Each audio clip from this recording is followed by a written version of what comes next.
What happens when the thing you've barely dared to dream for actually comes true? How does it change you when what you've been believing for and almost given up hope on finally becomes reality? The Redefining Possible podcast spotlights guests with stories of insurmountable odds who have witnessed the impossible become possible with God.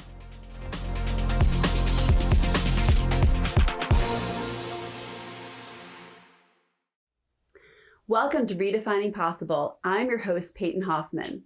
And today with me, we have my dear friend, Anthia, who is a full-time missionary, also ambassador at BAM Global, and just a wonderful all-around Christian daughter of God. So Anthia, welcome to Redefining Possible. Thank you so much for having me. Thank you to your listeners. I'm really excited for the next few minutes with you. Yeah. And also congratulations on this being your 13th year of your Live Day month. Yes. Oh, thank you. I'm really excited to be here with you. Yeah, no, it's super special. And all right, for those who don't know you and maybe haven't been gifted enough to live here in LA and get to know you personally, share a little bit about your background and just what it's been like saying yes to missions. I mean, this is a huge call. Yes, definitely. Would love to. One of the things I think that's quite different is that I'm a third culture kid. Yeah. And so I was born into a ethnically Chinese family in South Africa. And so I was born and raised in Johannesburg. And then at the age of 12, immigrated to the United States. And so it's just like balancing three cultures. Yeah. And then also my family was not religious. Right. So very much Chinese, all about hard work ethic. Yes. And being entrepreneurial and business minded. Yeah. So when I came to faith, it was more towards my high school years as a teenager and got baptized around 16 or 17 and then went off into college just hungry for Christian community and ended up joining a campus ministry. One of them was InterVarsity Christian Fellowship. Which we love InterVarsity here. We love InterVarsity. And they taught me how to be biblically literate. Because before then, I was just attending small groups in churches, but not reading the Bible properly. Because you were the first Christian in your family, is that correct? Yes. You were. So first generation, you know, you didn't have people to guide you and in that way and show you. And so you didn't have, you know, around you people to model or to maybe explain things to you, because I'm sure you had a lot of questions. Yeah, I grew up in South Africa where it was a melting pot of cultures. So I was around Jewish people, Christians, Muslims, Hindus, Buddhists, atheists. And so I grew up with a healthy mix of diversity. But I remember being drawn to the Christians in my school. And just like when I'd go over for sleepovers and like birthday parties, I was very impressed by the joy and like my Christian friends' household and the way that they were so warm and funny and had so much connection. And it was a huge contrast for my life at home. So I was open to the gospel from a young age, but wasn't told the gospel until I was in high school. So it was really strange. I just thought I was at like the Garden of Eden, Adam and Eve. It kind of sounds crazy. But the authority that the person spoke with who shared the gospel with me, I knew it to be truth. My mind couldn't understand it. It didn't make sense logically, but in a spiritual way, it just felt like what that lady was sharing with me was the truth. And so even if it didn't make sense logically, I had to lean in and start going to church and say yes to fellowship. And then over time, God does what he does. The Holy Spirit nudges my heart and woos me to, just becoming a born again believer and being so convinced of the reality of God's love and who he is and his story that I got baptized in a horse trough in Texas. What? Okay, wait, I have not heard this story. Wait a minute, back up. I have not heard this. You got baptized in a horse trough. In a horse trough in rural Texas. Yeah. Okay, wait, we need to hear this story because this is the first horse trough baptism I've ever heard of. Yeah, so, it was like a high school friend, went to a church and they were doing baptisms, and it wasn't necessarily my church, but I wanted to get baptized. Right. And of course, none of my family attended. It was just all like that friends' church's community, like welcoming me into the kingdom of heaven. But I was like, okay, let's do this. And I wasn't pleased that it was a horse trough, but I fit in it. Were you out on a farm? Like, how was the horse trough a part of it? I guess we were in more of like a rural farmish area of Texas, but it is like suburbia Texas, but they have farm area. Okay. And so that was just what that church decided to baptize people in. I love that. And simple, you're like, I fit. I fit. I'm submerged. Oh my goodness. Just had this bold audacity to just like pick up. I think they handed me a mic and was like, I don't know how come there was a mic, but I think I was just like so bold and said, I'm unashamed that Jesus is my Lord and Savior, and my life is never going to be the same again. And it was just a raw, like genuine, I want to follow Jesus for the rest of my life. I love it. And I don't know this adventure that I'm going to go on, but I have full trust right now. Wow. That's amazing. That's amazing. So wherever there's body of water, horse trough or otherwise, you made it happen. Oh, let me tell you, when I got into training for student missions, I eventually joined YWAM, and I did a discipleship training school with the circuit riders. Oh, so fun. We love them. So I was a tour leader and led teams across America, and we hit 25 states, college campus to college campus. And the hunger for the gospel on these college campuses was incredible. We were like totally walking in signs and wonders and miracles. Yeah. And a lot of the time, people felt like they were ready to get baptized too. Oh, wow. And so I baptized people in jacuzzis. I baptized people in fishing ponds. Ooh. I baptized people in rivers and fountains and swimming pools. It's like wherever there's a body of water, the full submersion, baptism. It's there. The Great Commission, I love that. That's amazing. So you became a Christian high school. Yeah. First generation, first one in your family. Mm-hmm. Did that change dynamics in your family, or were they supportive? Like, how did that kind of go for you? Just knowing your life has changed. Were they accepting of that? I think for my family, it was a little bit of both. Okay. It was both like, it's good that you have good moral people around you, but don't get too caught up in the doctrine and become too extreme in faith. So they were happy that I was surrounding myself with like truly kind and wonderful people. Right. But not okay with me now saying that I want to become a minister, or now I want to go on mission trips, or now I want to like work in the church or do things that are maybe like not business, and take advantage of my bachelor's degree in international business and film and TV and go into like corporate marketplace. So that kind of began the tension of saying yes, giving God yes, and saying, God, I have a call. I feel the call to missions. I want to say yes to my missionary calling. Yeah. But this is brand new for my whole family, for me. Yeah. And it's causing some tension because for my whole family, I was considered like the golden child with incredible intellect, grades, in sports, in arts, very well-rounded child. And I've always been like the child that I'm going to be the perfect daughter. And so when I said yes to Jesus and missions, that kind of just freaked my family out. Okay. Because that was like, it's okay as long as you don't go all in. Yeah. Yeah. Yeah. It's like, it's okay, but if it's like in this place in your life, but if it's your whole life is about this, that's a whole different thing. Exactly. Yeah. So there was a lot of hard conversations, and I do have a couple of stories to share about how that played out, but eventually how God turned it around for, just for my family's blessing. Yeah. But at first it was a lot of tears, a lot of hard conversations, a lot of breaking my identity of being the good and perfect daughter to follow Jesus. Wow. And so,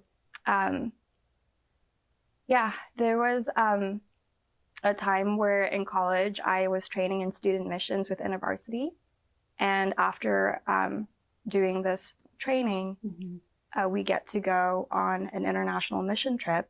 Fantastic. In the summer. Exciting. And it was a cultural exchange program with a university in a closed nation. Okay. And define closed nations. People understand what that means if they aren't a closed familiar. nation is a country that does not welcome Christianity and persecute Christians.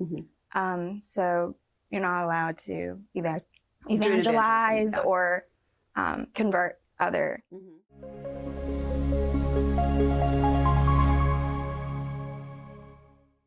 You're not allowed to evangelize or convert other.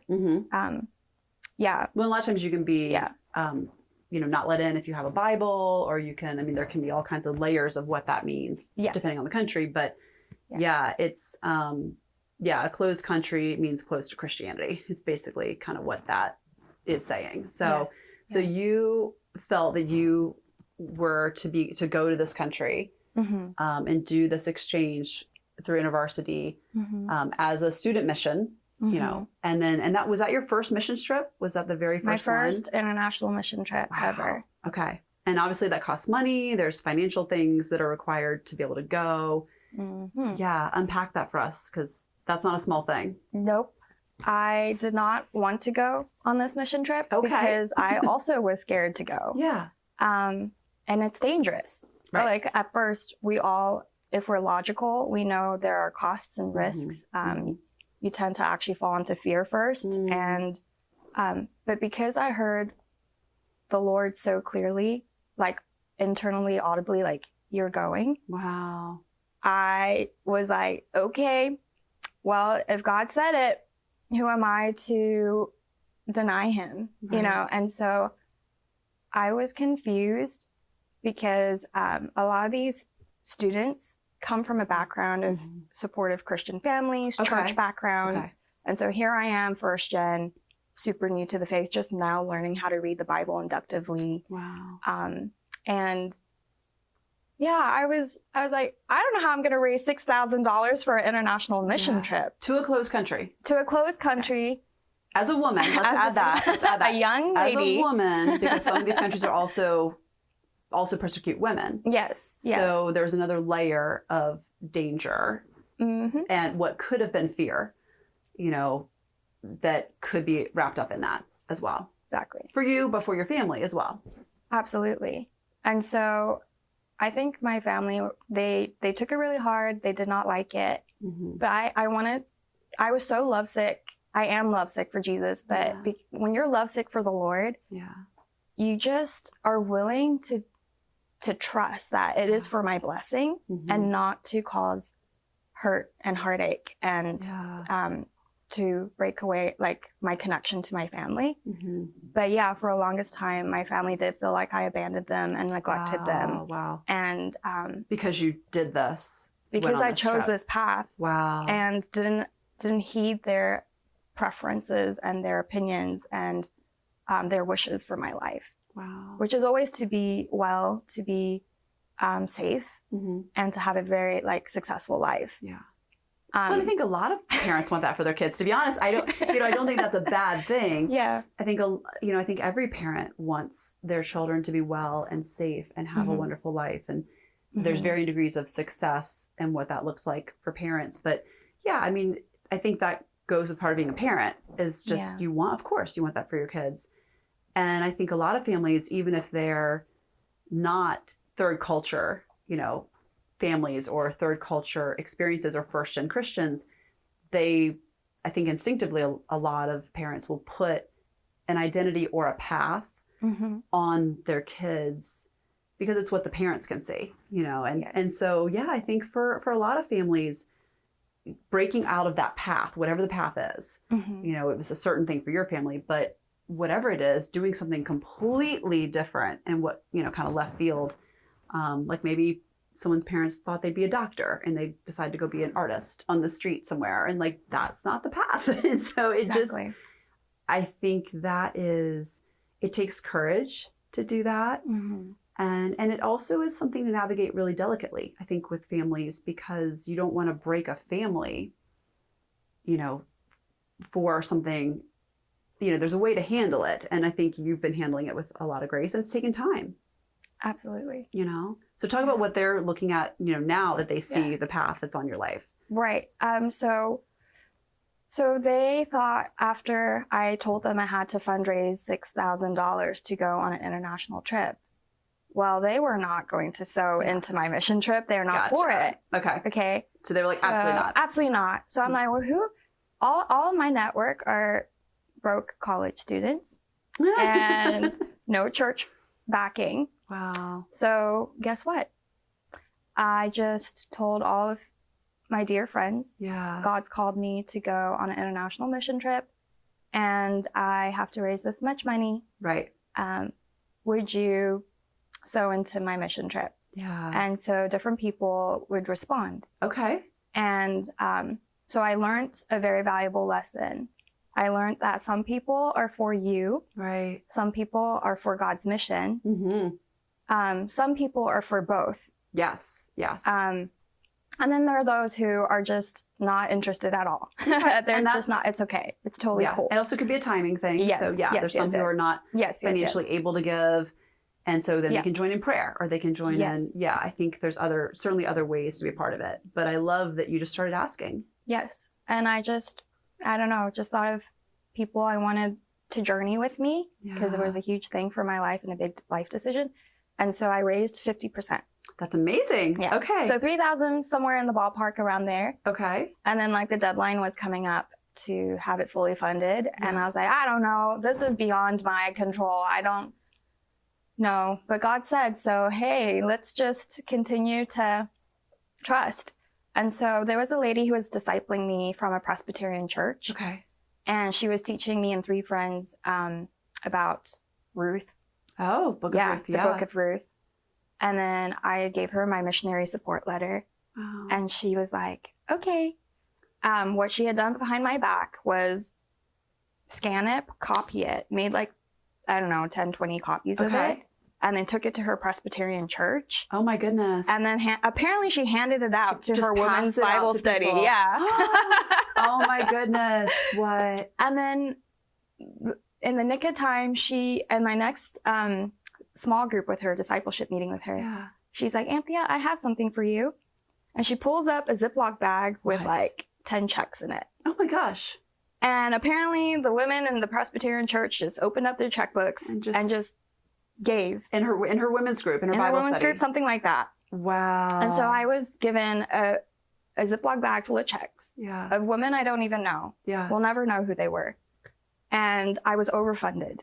So I went past $6,000. Oh my gosh. And I didn't even know what to do. How do I thank these women that I don't know? Yeah. And just opened up their checkbooks and believed in God's mission, and so I was floored. And the surplus of my fundraising went to others on the team that needed money. Yeah. So we ended up going about like 20 of us. Wow. Student mission. Okay. And what was it like? Because this was this kind of looked impossible to get you there. Yeah. So once you were there, what was it like? Well, then my family knew that I somehow, some way raised the money. Right. And they're like, okay, now we just have to wait and see if she comes back alive. Not being dramatic or anything, but that's a hard thing for families to do. Yeah. Yeah. It's just like, hey, we told her not to go and she decided to go against our wishes and still go.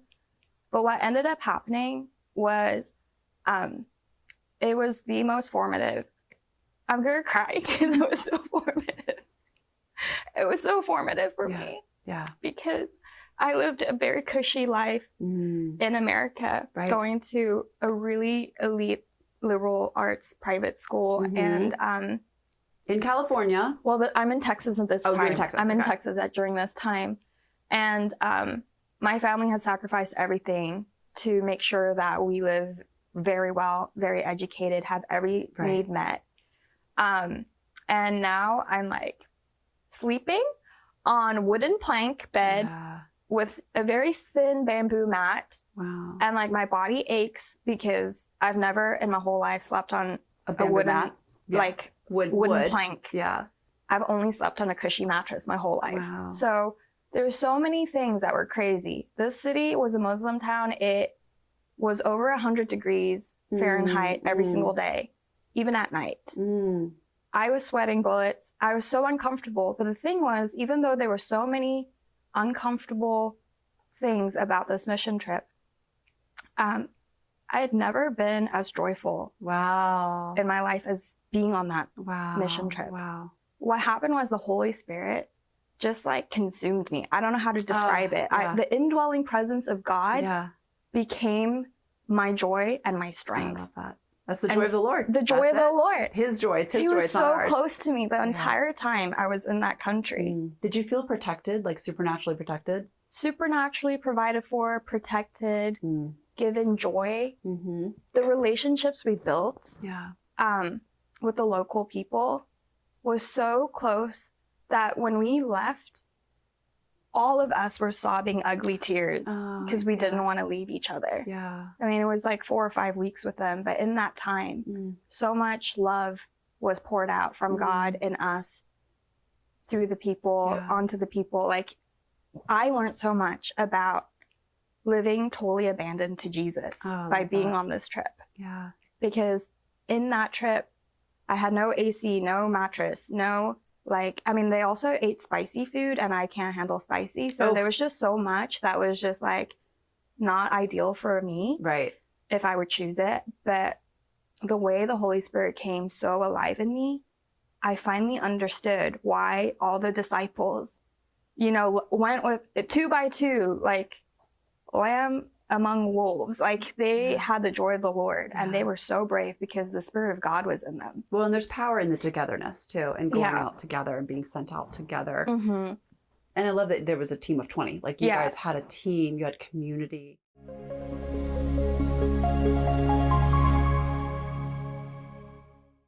Talk to me about the importance a little bit of having that community. I mean, having community overall in your life, I know has been massive, but especially in these mission trips and in that season, have the importance of having like Christian godly community in that time. Right. So on the student mission trip, we come from different universities and regions of America. And so everyone had a different strengths, different backgrounds of Christianity. And so the unity was profound in this group. We had trained together, I think, for over a year together, learning how to cross culture, how to enter into countries, not like saying that we're right and they're wrong, but actually just saying, hey, things are different here. And then just to naturally see where the curiosity is and where like the spiritual temperature of things are. And like our teammates cared for each other so well. I actually had a birthday while on this mission you were there. trip. Wow. And it was my first time being given a surprise birthday party. Oh my goodness. So my team like decorated my dorm room and like got a cake and got balloons and put a crown on my head. And I'm like, what is going on right now? I feel like God is doing something to like, you know, renew my identity, crown my identity and celebrate. Because actually in my family, like birthdays weren't really too celebrated. And so I just felt like, okay, we came on mission for this people group on God's heart. But God always has us on his heart too. He always does. True. And so, I just experienced being loved on so deeply by the Lord. So protected, so provided for, that I realized my life, okay, this might be kind of a tough thing to say, but how I felt was like when I looked back at my cushy life in America, I saw the illusion of comfort. Of how that can lull you to... It can lull you to sleep, honestly, in a lot of ways. Spiritually, at least spiritual sleep. Because you feel like, you know, oh, it's great to have God, but I don't necessarily need. And there is, when you go to countries that are desperate. Yeah. I mean, this is why international mission trips are, I think it's one of the reasons why they're so powerful is, you go to countries where they have nothing but God, and you will see the Lord move in power and signs and wonders and miracles in ways that not all of us have seen. I have now seen it here, you've seen it here, but not everyone has been in an environment where they have seen that here in America. And it's able to be seen and witnessed and experienced everywhere. Yes.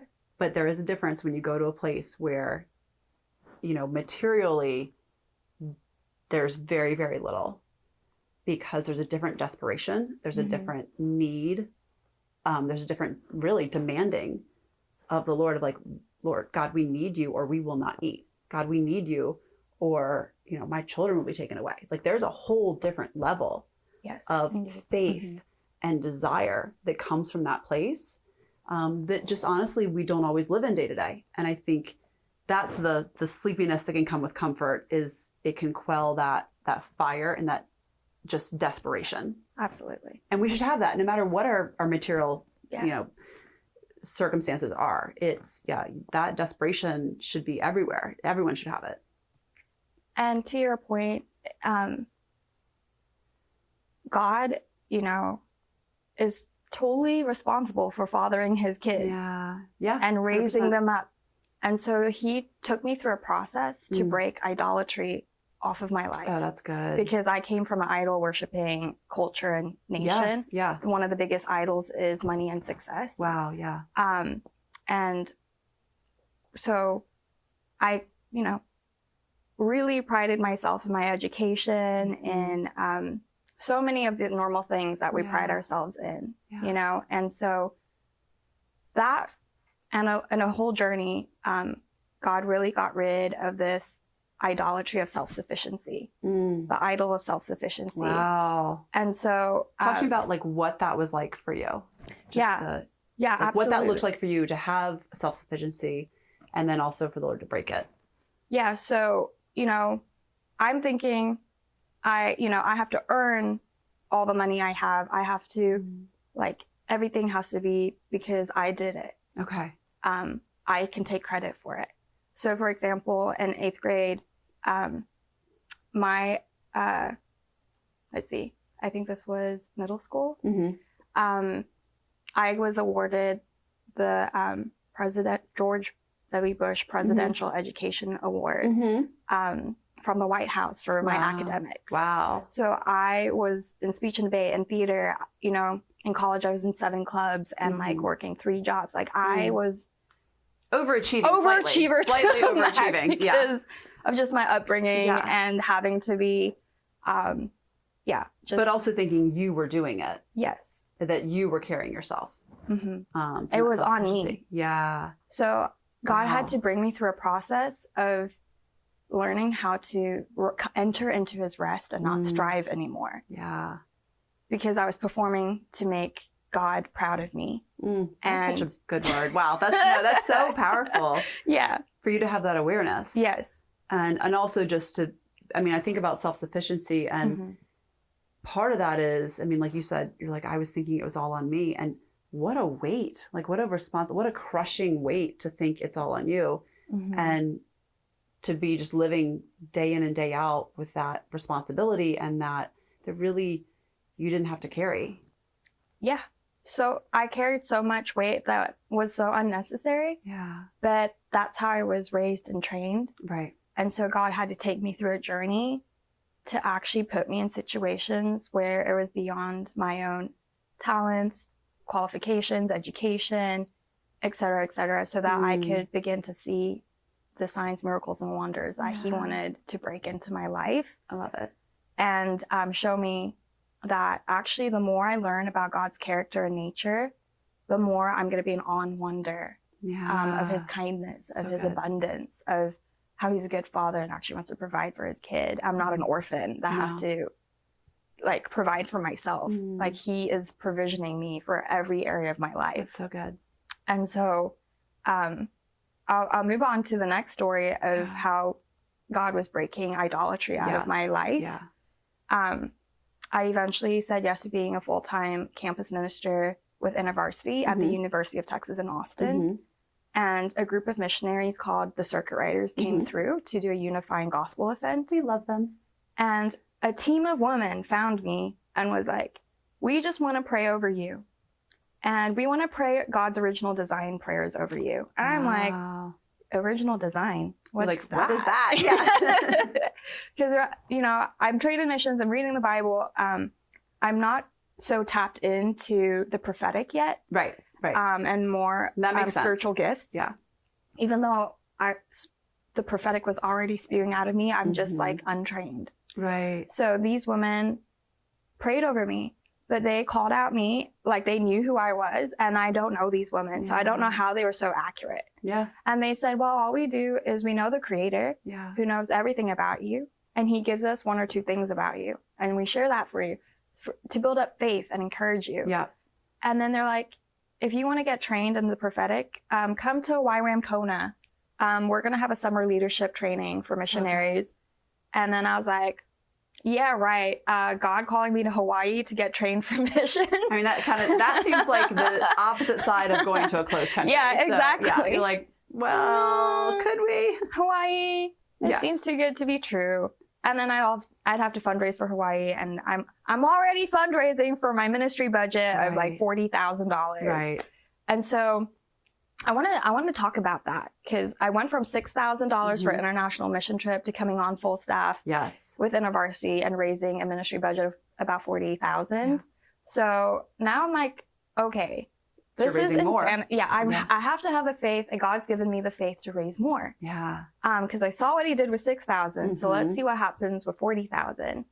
And so now, you know, my parents' worst nightmare has happened. I've made this my career. I'm not, like I'm all in. I'm all in after my international mission trip.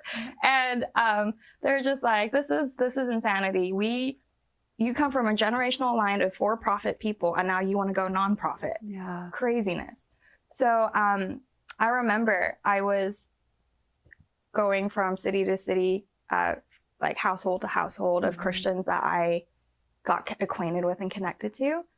And I was driving to Austin, Texas, like this deacon that I met at a church really welcomed me and really wanted to stay in touch with me and really had a heart for me. Wow. So I wanted to update her on me wanting to do full-time missions across America, not just the University of Texas at Austin. Right.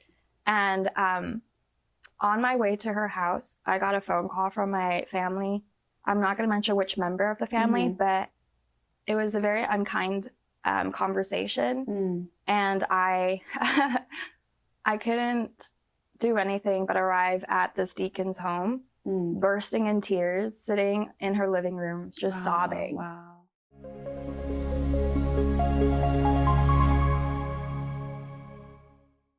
And I couldn't do anything but arrive at this deacon's home, bursting in tears, sitting in her living room, just sobbing. Wow.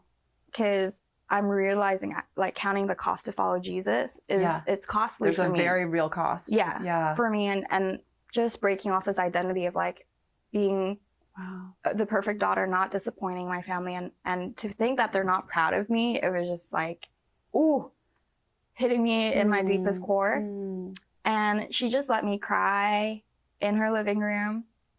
And this woman's amazing. She and her husband are deacons at her church.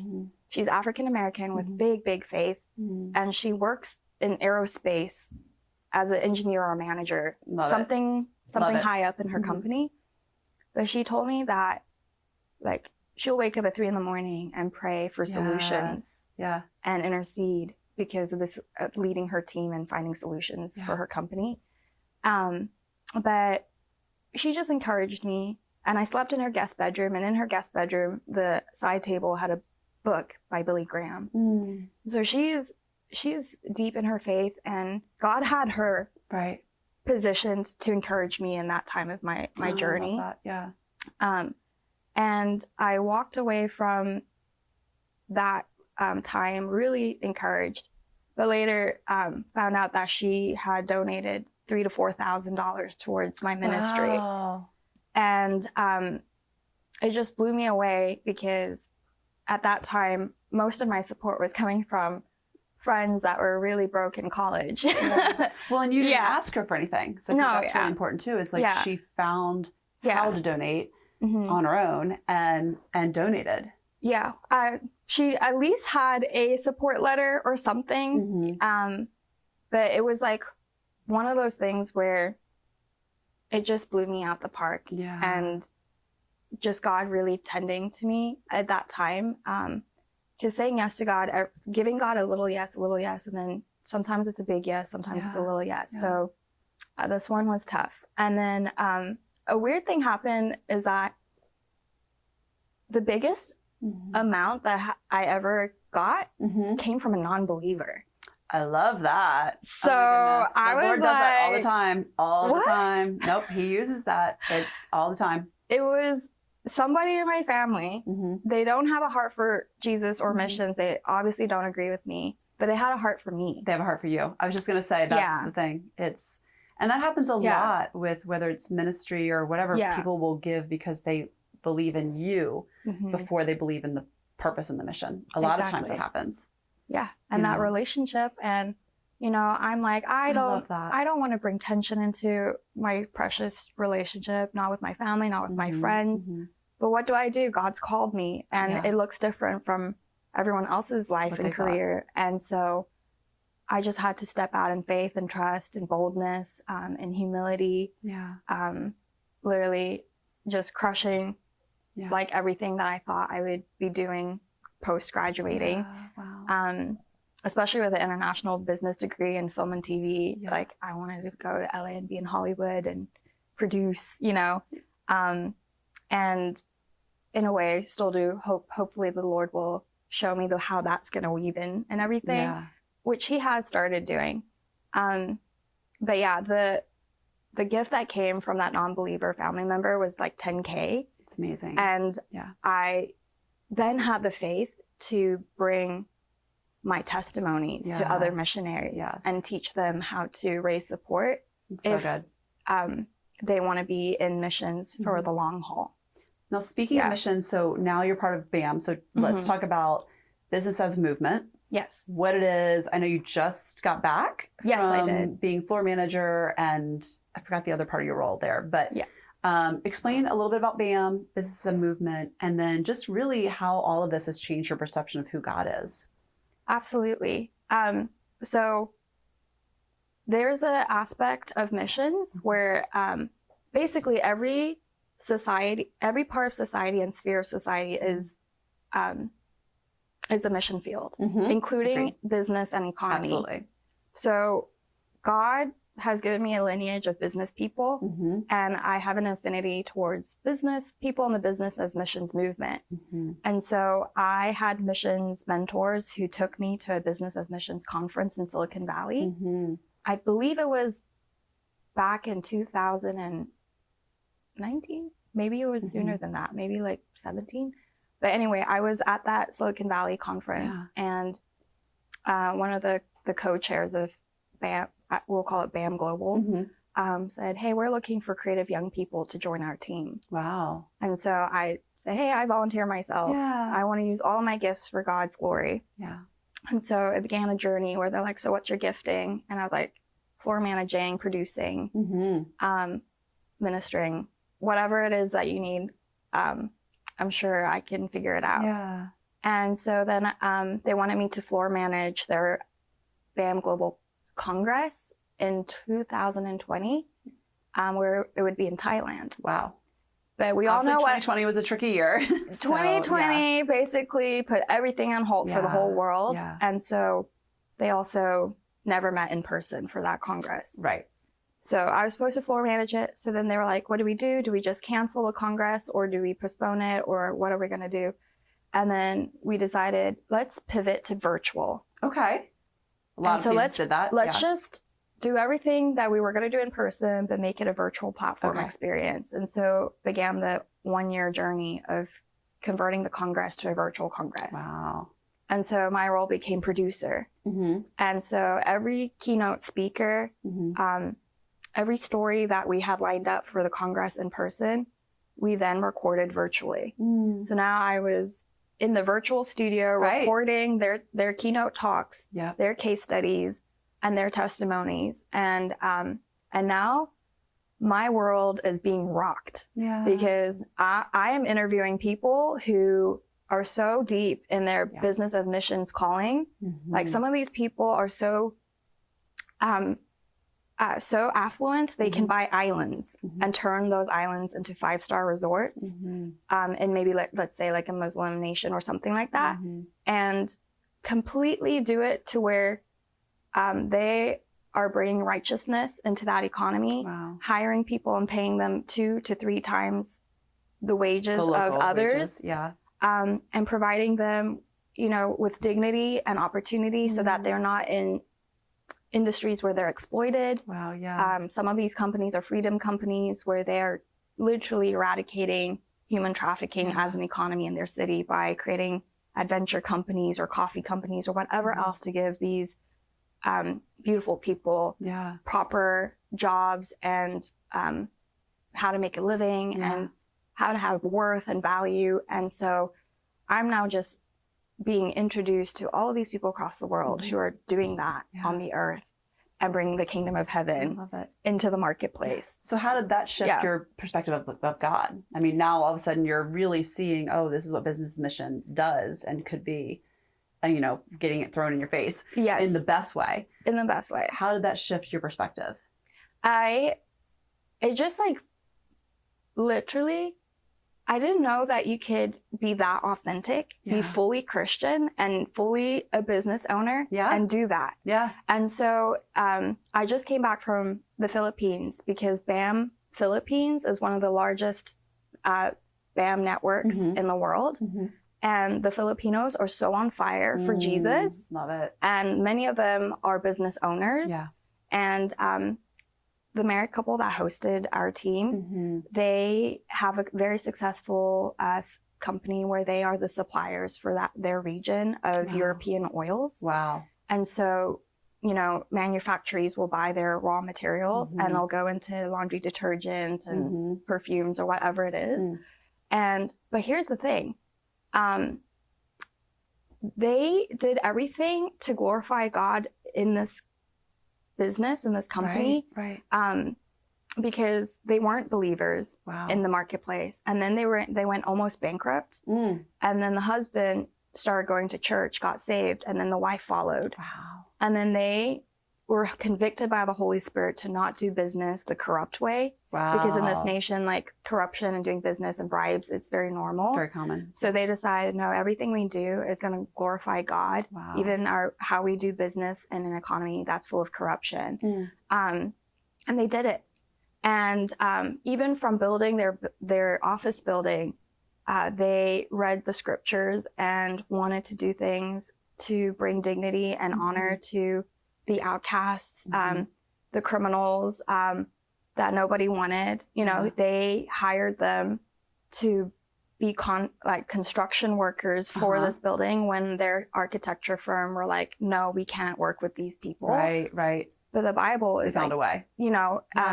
Because Jesus loved us while we were still enemies, it's central to the gospel that you look at a person and don't feel like, oh, they're hopeless or they don't have a future.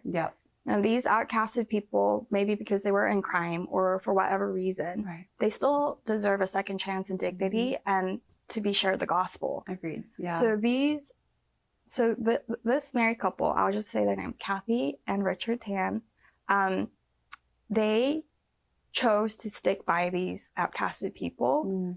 And now their building is more beautiful than any of the buildings on their street. It is such a beautiful building built by ex-criminals and rejects of society. And it was all because they had a conviction that God's going to do a beautiful redemptive work in everybody. So good. In themselves and their employees and their vendors, their contractors.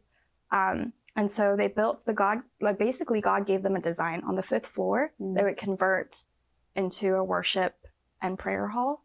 Oh, wonderful. So they actually have like a church on the 5th floor worship and prayer of their hall. I love it. their company. That's amazing. And the bottom floor is there's anyways, it's all office. Yeah. And then it's church on top.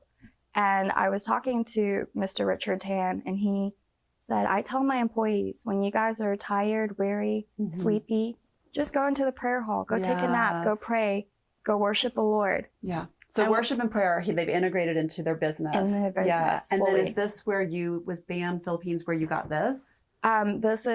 This, I want to gift you this. This is... You gotta tell me what it is first. Yeah.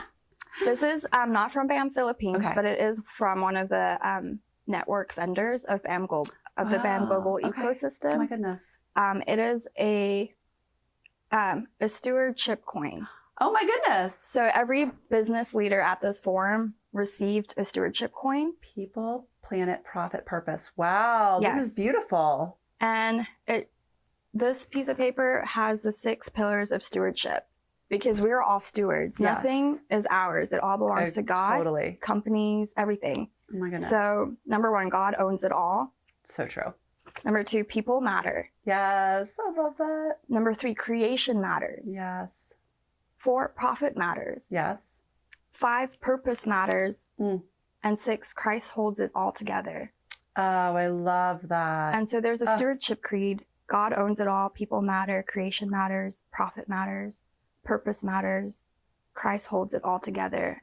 And there's a whole prayer in this booklet. I'm so going to go home and read this tonight. Oh my goodness. Every business leader that came to our forum got one, and I made sure to grab one for you. Oh, this is so beautiful. I thank you so much. I'm so honored. This is, wow. I'm going to take this home and read all about this. This is amazing. Thank you. Thank you. So tell me, for folks who on that topic of stewardship, which I love, tell me about, how folks can sew into BAM Global, sew into you. I mean, I know you've got more trips coming up. You've done a couple just in the last couple of years that have been really exciting. Yeah. How can they get involved? How can they pray for you? How can they reach you? What's the best way? I want to highlight Business as Missions. Okay. As an Instagram handle. Okay. At Business as Missions. Okay. At Business as Missions. Okay. The whole thing written out. Yes. Okay. And then the website is bamglobal.org. Perfect. .org. Yes. Yep.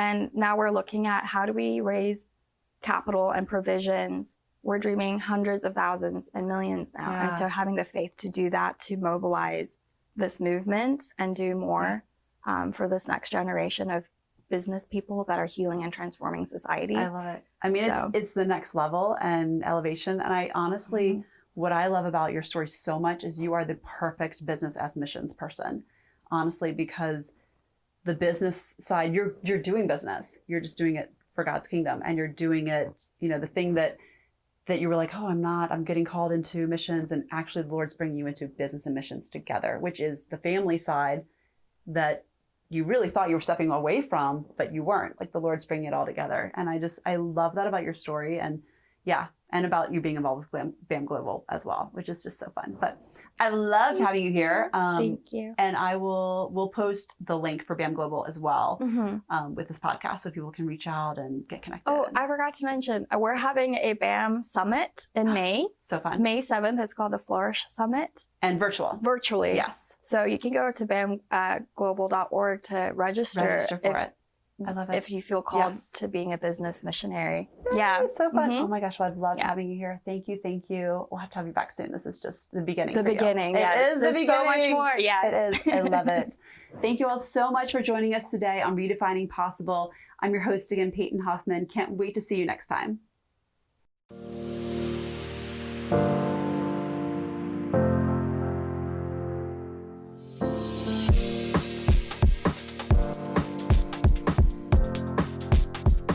What happens when the thing you've barely dared to dream for actually comes true? How does it change you when what you've been believing for and almost given up hope on finally becomes reality? The Redefining Possible podcast spotlights guests with stories of insurmountable odds who have witnessed the impossible become possible with God.